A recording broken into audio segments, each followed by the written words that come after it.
ciclos de altos e baixos na inteligência artificial. É difícil prever o destino da inteligência artificial, que já passou por 3 ciclos de altos e baixos. Nos anos 1950, parecia que as empregadas domésticas e os mordomos mecânicos logo se tornariam realidade. Foram construídas máquinas que jogavam xadrez e solucionavam problemas de álgebra. Brachos robóticos. Reconheciam e pegavam blocos. A Universidade de Stanford criou um robô, chamado Shakey, basicamente um computador sobre rodas, com uma câmera, que se movimentava sozinho numa sala, evitando obstáculos. Logo foram publicados artigos precipitados em revistas científicas, anunciando a chegada do robô doméstico. Algumas previsões eram muito Conservadoras. Em 1949, a revista Popular Mechanics afirmava que, no futuro, os computadores não pesarão mais do que 1,5 tonelada. Outras eram bastante otimistas, anunciando que o dia dos robôs estava próximo. Um dia, Shakey será um mordomo ou empregada doméstica mecânica, passando aspirador de panos, tapetes e abrindo as portas para nós. Filmes como 2001, Uma Odisseia no Espaço, nos convenceram de que os robôs em breve estariam pilotando foguetes espaciais da Terra para Júpiter e batendo papo com os astronautas.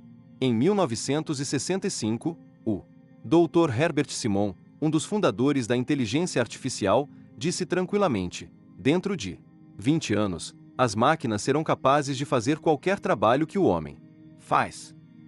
2 anos depois, outro fundador da inteligência artificial, o Dr. Marvin Minsky, disse que, dentro de uma geração, a dificuldade de se criar inteligência artificial estará praticamente superada. Mas todo esse otimismo chegou ao fim nos anos 1970. Robôs jogadores de xadrez só sabiam jogar xadrez. Braços mecânicos só sabiam pegar blocos, e nada mais. Eram como animais treinados para fazer um único número. O mais avançado dos robôs levava horas para atravessar uma sala. Colocado num ambiente estranho, Shakey se perdia com a maior facilidade. Além disso, os cientistas estavam longe de entender a consciência. Em 1974, a inteligência artificial sofreu um grande golpe quando os Estados Unidos e a Inglaterra reduziram drasticamente os subsídios aos trabalhos na área. Mas, como a potência dos computadores continuava crescendo nos anos 1980, houve uma nova corrida do ouro pela inteligência artificial, impulsionada principalmente pela esperança do Pentágono de colocar robôs-soldados no campo de batalha. A verba destinada às pesquisas em inteligência artificial chegou a $1 bilhão em 1985, com centenas de milhões de dólares gastos em projetos como o Smart Track, que seria um caminhão inteligente, autônomo, para penetrar nas linhas inimigas, fazer o reconhecimento do terreno, realizar missões, como o resgate de prisioneiros, e retornar ao território aliado. Infelizmente, o único feito realizado pelo caminhão foi se perder. Os notórios fracassos desses projetos caríssimos criaram mais um período de estagnação para a inteligência artificial nos anos 1990. Paul Abrams, falando sobre a época em que era aluno no MIT, disse: é como se um grupo de pessoas se propusesse a construir uma torre para chegar à Lua. A cada ano, eles mostram com orgulho o quanto a torre está mais alta do que no ano anterior. O único problema é que a Lua não está chegando mais perto. Mas hoje, com o desenvolvimento incessante da potência dos computadores, teve início mais um renascimento da inteligência artificial e estão sendo feitos progressos lentos, porém, substanciais. Em 1997, o computador Deep Blue da IBM venceu o campeão de xadrez Garry Kasparov. Em 2005, o carro robô de Stanford venceu a DARPA Grand Challenge, competição de carros sem motorista. Outras grandes metas têm sido alcançadas. Resta a questão: a sorte estará na terceira tentativa? Os cientistas percebem hoje que subestimaram demais o problema porque a maior parte do pensamento humano é inconsciente. De fato, a parte consciente dos nossos pensamentos representa apenas uma parcela mínima de nossas computações. O Dr. Steve Pinker diz: eu pagaria um dinheirão por um robô que lavasse os pratos e realizasse tarefas simples, mas não posso, porque todos os probleminhas que é preciso resolver para construir um robô que faça coisas desse tipo, como reconhecer objetos, pensar sobre o mundo e controlar mãos e pés, são problemas de engenharia não resolvidos. Embora os filmes de Hollywood nos digam que robôs assustadores como o Exterminador estão logo ali na esquina, a tarefa de criar uma mente artificial tem se mostrado muito mais difícil do que se pensava. Uma vez perguntei ao Dr. Minsky quando as máquinas irão se equiparar, ou talvez superar, à inteligência humana. Ele disse estar confiante em que isso irá acontecer, mas não faz mais previsões de datas. Em vista da montanha-russa que é a história da inteligência artificial, talvez o mais sensato seja mapear o futuro da inteligência artificial sem fazer um cronograma. Reconhecimento de padrões e senso comum. Há pelo menos dois problemas básicos para a inteligência artificial: o reconhecimento de padrões e o senso comum. Os melhores robôs mal conseguem reconhecer objetos simples como uma bola ou um copo. O olho do robô pode ver mais detalhes do que um olho natural, mas seu cérebro não reconhece o que vê. Se um robô for colocado numa rua movimentada que ele não conhece, ele se desorienta rapidamente e fica perdido. Devido a esse problema, o reconhecimento de padrões, por exemplo, a identificação de objetos, progrediu muito mais lentamente do que se supunha. Quando um robô entra numa sala, tem que fazer trilhões de cálculos, decompondo os objetos que ele vê em pixels, linhas, círculos, quadrados e triângulos, para fazer correspondências com as milhares de imagens armazenadas em sua memória. Por exemplo, o robô vê uma cadeira como uma mistura de linhas e pontos, mas não é capaz de identificar facilmente a essência do que é uma cadeira, mesmo que consiga ligar um objeto a uma imagem em sua base de dados. Uma pequena rotação, como uma cadeira caída no chão, ou uma mudança de perspectiva, a cadeira num ângulo diferente, vai confundir o robô. Automaticamente, nosso cérebro leva em conta diferentes perspectivas e variações. Nosso cérebro realiza inconscientemente trilhões de cálculos, mas o processo não parece exigir esforço algum. Os robôs têm também dificuldades com o senso comum. Eles não entendem fatos simples do mundo físico e biológico. Não existe uma equação que confirme algo tão óbvio, para nós, humanos, como o calor excessivo é desconfortável, ou as mães são mais velhas que as filhas. Já houve até algum progresso na tradução desse tipo de informação para a lógica matemática, mas catalogar o senso comum de uma criança de 4 anos exigiria centenas de milhões de linhas de códigos de programação. Como disse Voltaire, o senso comum não é muito comum. Por exemplo, um dos robôs mais avançados, a Zimo, foi construído pela Honda Corporation no Japão, onde são feitos 30% de todos os robôs industriais. É um robô maravilhoso, do tamanho de um menino, que anda, corre, sobe escadas, fala várias línguas e dança, muito melhor que eu. Interagi várias vezes com a Zimo na televisão e fiquei impressionado com suas habilidades. Entretanto, numa reunião particular com os criadores do robô, fiz a pergunta chave: a inteligência de Azimo é comparável à de qual animal? Eles admitiram que era a inteligência de um inseto.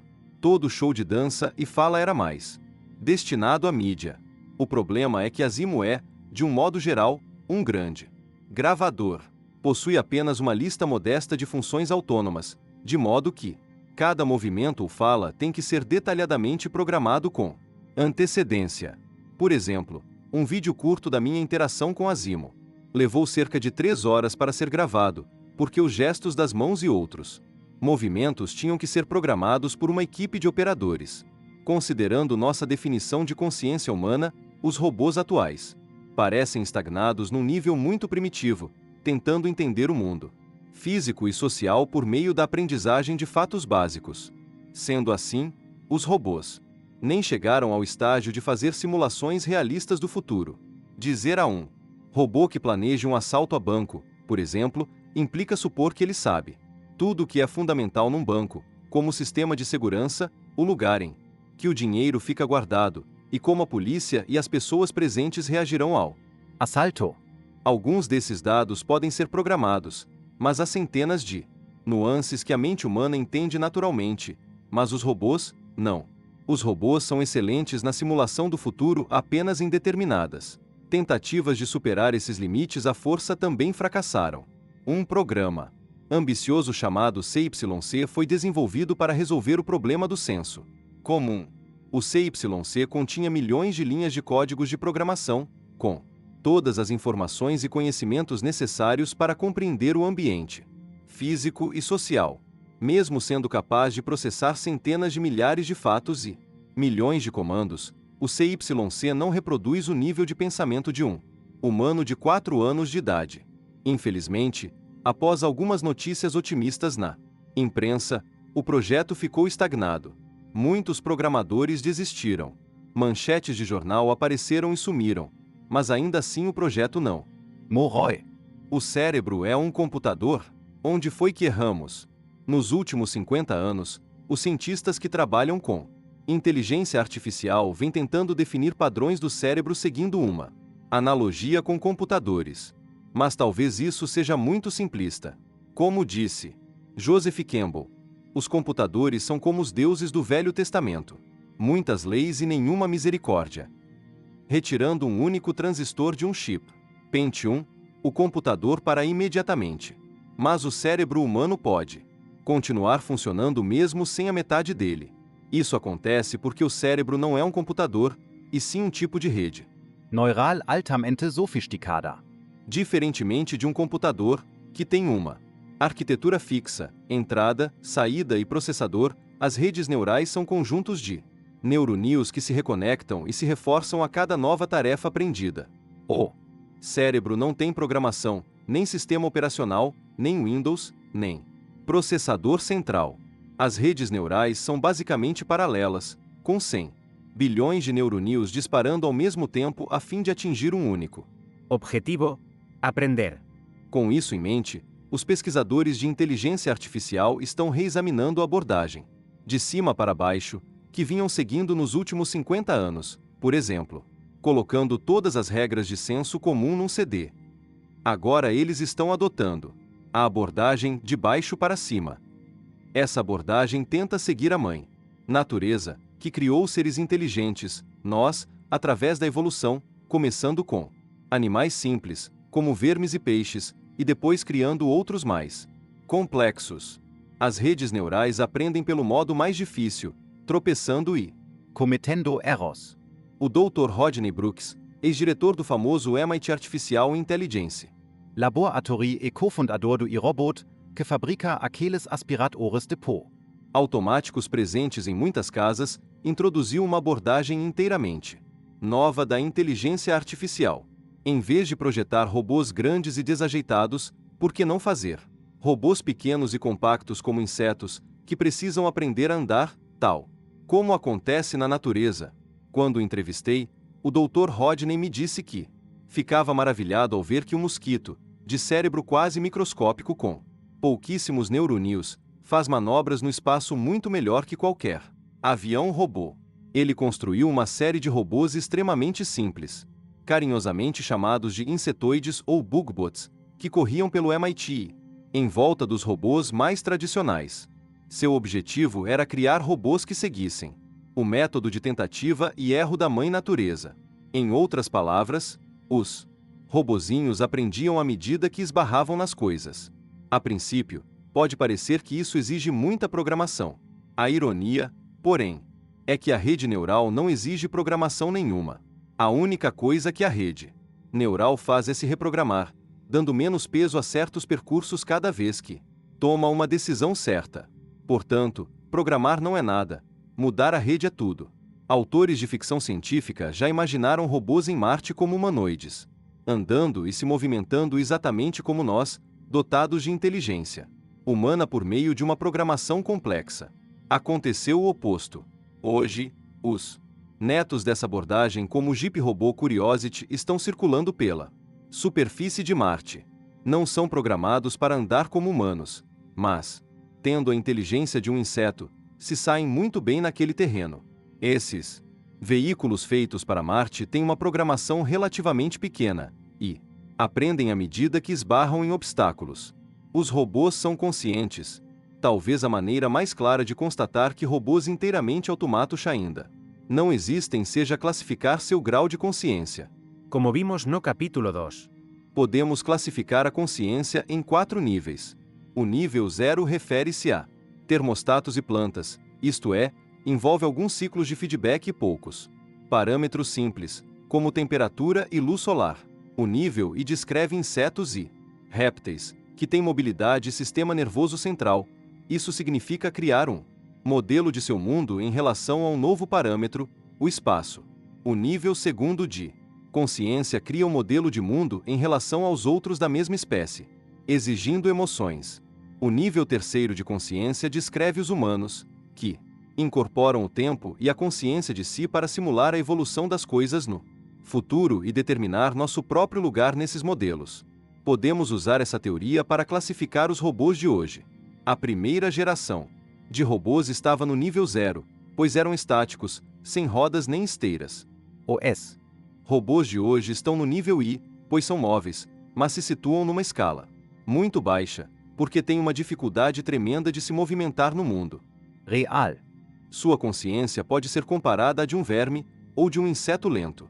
Para preencher totalmente o nível I, os cientistas terão que criar robôs capazes de duplicar realisticamente a consciência de insetos e répteis. Até os insetos têm capacidades que faltam aos robôs atuais, como encontrar esconderijos rapidamente, localizar parceiros sexuais na floresta, reconhecer predadores e fugir deles, encontrar abrigo e comida. Como já mencionamos, podemos classificar numericamente a consciência pelo número de ciclos de feedback em cada nível. Os robôs que enxergam, por exemplo, podem ter vários ciclos de feedback porque têm sensores visuais que Detectam sombras, bordas, curvas, formas geométricas etc. de forma tridimensional. Da mesma maneira, robôs que escutam têm sensores que detectam frequência, intensidade, ênfase, pausas etc. O número total de seus ciclos de feedback é por volta de 10, enquanto um inseto, que se alimenta no mato, encontra parceiros, localiza abrigo etc., pode ter 50 ou mais ciclos de Feedback. Um robô típico, portanto, deve ter um nível I10 de consciência. Os robôs terão que ser capazes de criar um modelo do mundo em relação aos outros para entrarem no nível segundo de consciência. Como já mencionamos, numa primeira aproximação, o nível segundo é calculado pela multiplicação da quantidade de integrantes do grupo pelo número de emoções e gestos usados para a comunicação entre eles. Assim, os robôs terão nível segundo 0 de consciência. Esperar. Se que os robôs com emoções, em construção nos laboratórios de hoje, logo, subam de nível.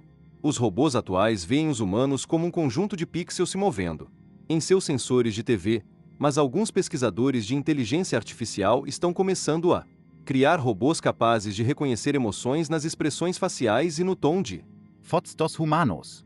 É um primeiro passo na direção de robôs que percebam que os humanos são mais do que pixels aleatórios e que têm emoções. Nas próximas décadas, os robôs irão ascender ao nível segundo de consciência, tornando-se gradualmente tão inteligentes quanto um camundongo, rato, coelho, até chegar ao gato. Talvez ainda neste século eles sejam tão inteligentes quanto um macaco, e então começarão a criar metas próprias. Quando os robôs tiverem um conhecimento funcional do senso comum e da teoria da mente, serão capazes de fazer simulações complexas do futuro, colocando-se como atores principais, e então entrarão no nível terceiro de consciência. Sairão do mundo do presente e entrarão no mundo do futuro. Isso está décadas à frente da capacidade de qualquer robô de hoje. Fazer simulações significa ter uma firme compreensão das leis da natureza, da causalidade e do senso comum, para ser capaz de prever eventos futuros. Significa também entender as intenções e motivações humanas a fim de poder prever o comportamento futuro das pessoas. O valor numérico do nível terceiro de consciência, como dissemos, é calculado pelo número total de conexões causais possíveis para simular o futuro em várias situações da vida real dividido pelo valor médio de um grupo de controle. OS. Computadores de hoje são capazes de fazer simulações limitadas com poucos parâmetros, por exemplo, colisão de duas galáxias, fluxo de ar em torno de um Avião. tremor de prédios num terremoto, mas são totalmente despreparados para simular o futuro em situações complexas da vida real, portanto, seu nível de quebra-molas no caminho. Afinal, quando os robôs terão inteligência igual ou maior que a humana? Não se sabe, mas há muitas previsões. A maior parte se baseia na lei de Moore e aponta para daqui a décadas. Mas a lei de Moore não é uma lei, e na verdade, viola uma lei fundamental da física, a teoria quântica. Assim, a lei de Moore não pode durar para sempre. Já podemos vê-la enfraquecendo, e pode ficar para trás no fim desta ou da próxima década. Nesse caso, as consequências serão graves, especialmente para o Vale do Silício. O problema é simples. No momento, é possível colocar centenas de milhões de transistores de silício num chip do tamanho de uma unha, mas há um limite de espaço nesses chips. Hoje, a menor camada de silício num chip Pentium é de aproximadamente 20 átomos de espessura. Em 2020, poderá ter 5 átomos a mais. Porém, o princípio de incerteza de Heisenberg entra em cena, e não se pode determinar precisamente onde o elétron está, e ele poderia vazar do fio. Veja o apêndice, onde discutimos em mais detalhes a teoria quântica e o princípio da incerteza. O chip entraria em curto-circuito. Além disso, iria gerar calor suficiente para fritar um ovo. Assim, o vazamento e a temperatura irão acabar derrubando a lei de Moore e será necessário fazer logo uma substituição.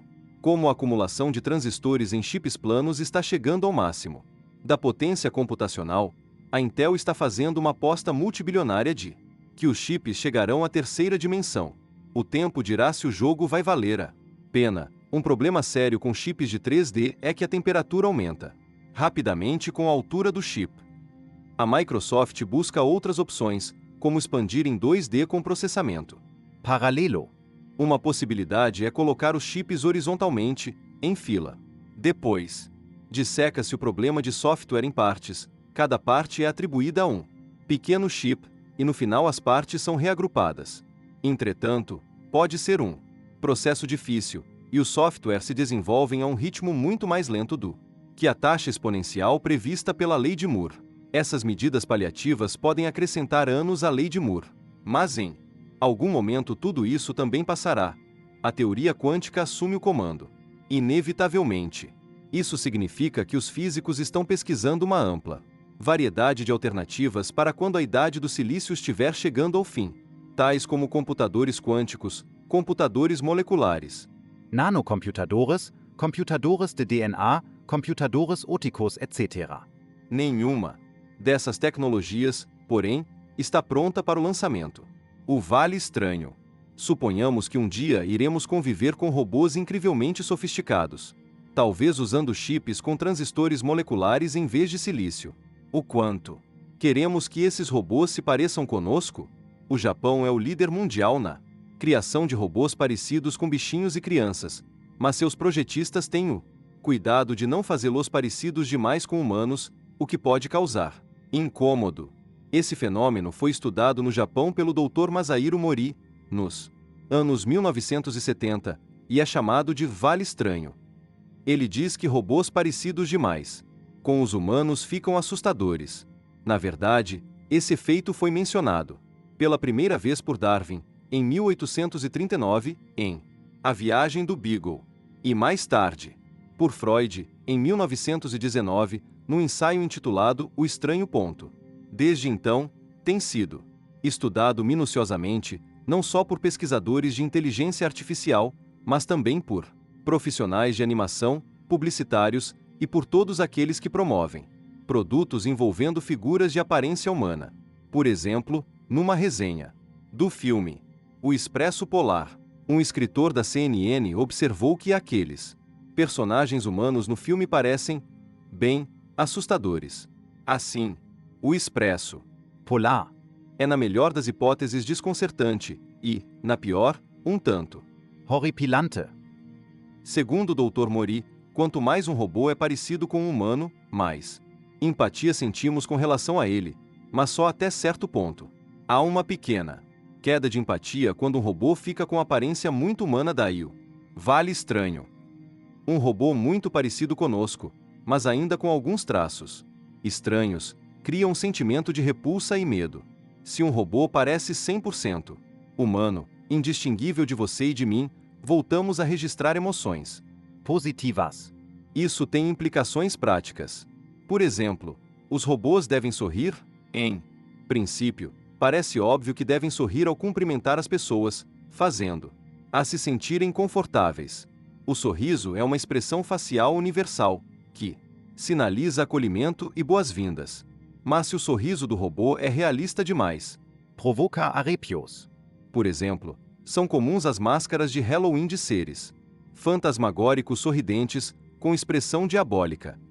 Os robôs só devem sorrir se tiverem traços infantis, isto é, olhos grandes e rostinho redondo, ou perfeitamente humanos, mas nenhuma forma intermediária. Quando o sorriso é forçado, ativamos músculos faciais com o córtex pré-frontal. Quando sorrimos, porque estamos de bom humor, os nervos são controlados pelo sistema límbico, que aciona um conjunto ligeiramente diferente de músculos. O cérebro sabe distinguir a sutil diferença entre os dois, o que foi benéfico para nossa evolução. Esse efeito pode ser estudado também com varreduras cerebrais. Digamos que Um indivíduo seja colocado num aparelho de IRM, vendo a imagem de um robô, que parece perfeitamente humano, exceto por movimentos bruscos e mecânicos. Cada vez que o cérebro vê alguma coisa, tenta prever o movimento futuro daquele objeto. Quando vemos um robô que parece humano, o cérebro prevê que ele se movimentará como um humano, e se o robô se move como uma máquina. Há uma falta de correspondência que nos traz desconforto. O lobo parietal. Principalmente, se ilumina, especificamente a parte do lobo em que o córtex motor se conecta ao córtex visual. Acredita-se que existam neurônios espelho nessa área do lobo parietal. Faz sentido, porque o córtex visual capta a imagem do robô semelhante a um humano e seus movimentos são previstos pelo córtex motor e por neurônios espelho. Por fim, é provável que o córtex orbitofrontal, localizado logo atrás dos olhos, coloque tudo junto e diga: tem alguma coisa esquisita aí. Os diretores de Hollywood estão cientes desse efeito.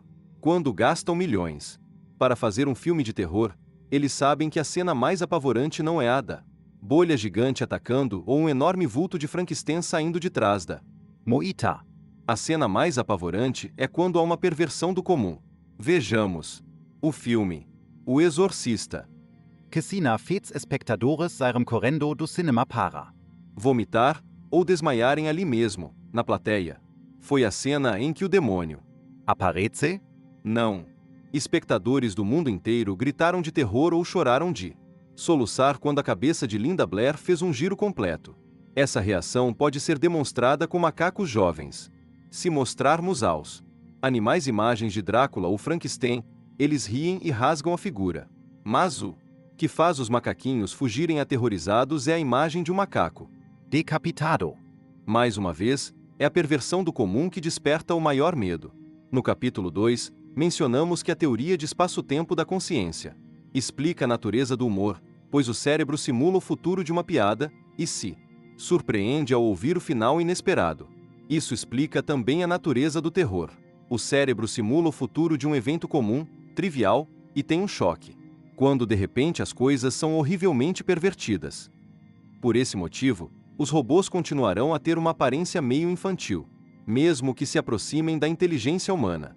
Somente quando os robôs puderem agir realisticamente como humanos, seus projetistas poderão lhes dar uma aparência totalmente humana.